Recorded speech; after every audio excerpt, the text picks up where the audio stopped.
Lecture du dévotionnel du dimanche 21 mai. Quelle identité secrète portez-vous en vous? Genèse, chapitre 49, versets 9 à 10. Judas est un jeune lion. Tu reviens du carnage, mon fils.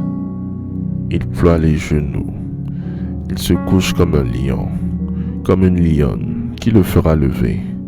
Le sceptre ne s'éloignera point de Judas, et le bâton souverain d'entre ses pieds, jusqu'à ce que vienne le Shiloh, et que les peuples lui obéissent. Quand nous étudions les origines et les fondements des deux premiers rois d'Israël, Saül et David, nous découvrons les raisons de l'échec de l'un et de la longévité de l'autre sur le trône. La Bible dit en 1 Samuel chapitre 9 versets 1 à 2 que Saül avait pour père un homme de la tribu de Benjamin appelé Kis. La tribu de Benjamin est une tribu qui a été identifiée au loup par Jacob, le père, dont les 12 fils constituaient les 12 tribus d'Israël. Genèse, chapitre 49, verset 27. Saül portait donc en lui l'identité des loups, chez lesquels il n'y a pas de royauté. Par conséquent, le premier roi d'Israël avait en lui une identité qui s'opposait à l'onction royale, qui avait été répandue par le prophète Samuel. Cette identité secrète l'a poussé à commettre des erreurs graves qui l'ont disqualifié devant Dieu et qui ont précipité sa chute. Quant au deuxième roi, David, il est issu de la tribu de Juda. Juda a été identifié par Jacob à un jeune lion. Il a donc en lui l'identité du lion et donc de la royauté parce que le lion est considéré comme le roi des animaux. Lorsqu'il monta sur le trône d'Israël, cette identité royale qu'il portait en lui était en adéquation avec l'onction royale qu'il avait reçue, ce qui le favorisait dans son règne à la tête du peuple de Dieu. Vous devez comprendre qu'il ne suffit pas de désirer une grâce pour l'avoir et la conserver jusqu'à la fin. Ce qui la détermine, c'est ce que vous portez en vous. Quelle est l'identité secrète que vous portez en vous? Cela peut vous donner de réussir ou d'échouer. Vous devez donc connaître vos origines et traiter dans la délivrance toute identité contraire aux promesses de Dieu sur votre vie pour les vivre dans un épanouissement total. Après cette révélation, faites cette prière avec moi. Dites après moi: Seigneur Jésus, je te remercie pour la révélation de ta parole. Je déclare que toute identité satanique qui se trouve dans mes origines et qui combat les promesses de Dieu dans ma vie est anéantie au nom de Jésus-Christ. Je proclame que tout fondement d'identité démoniaque est ruiné dans ma vie au nom de Jésus-Christ. J'invoque en moi le feu du Saint-Esprit pour consumer tout héritage d'identité qui me fait échouer à la porte de la bénédiction au nom de Jésus-Christ. J'active en moi l'identité de la royauté, de la grandeur, de la prospérité au nom de Jésus-Christ. Je déclare que je suis épanoui et heureux au nom de Jésus-Christ. Merci Seigneur pour l'exaucement à nos prières au nom de Jésus-Christ. Amen. Amen. Amen.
Déclaration miracle.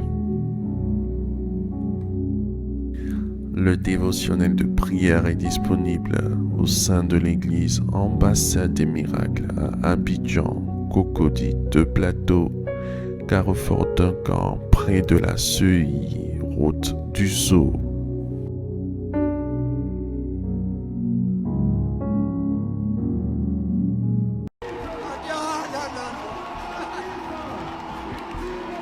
Atmosphère prophétique, c'est un intitulé qui m'a été inspiré par le Saint-Esprit.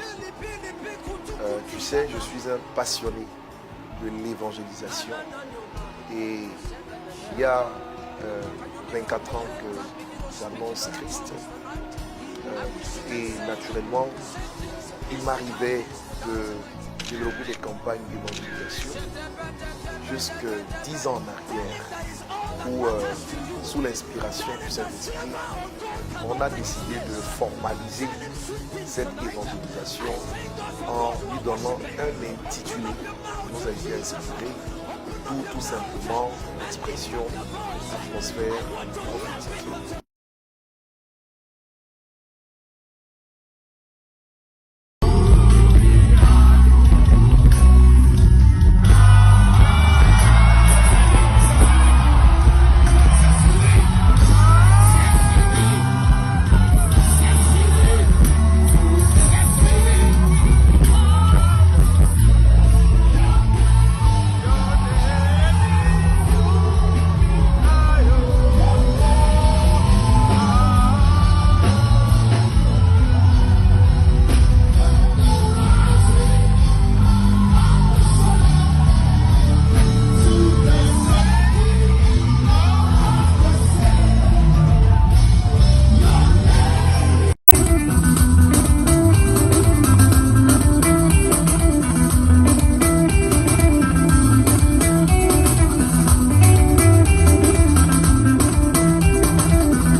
Je lève mes mains vers les cieux, je te donne mon cœur, je dirai à mon âme, tu es Dieu de tout.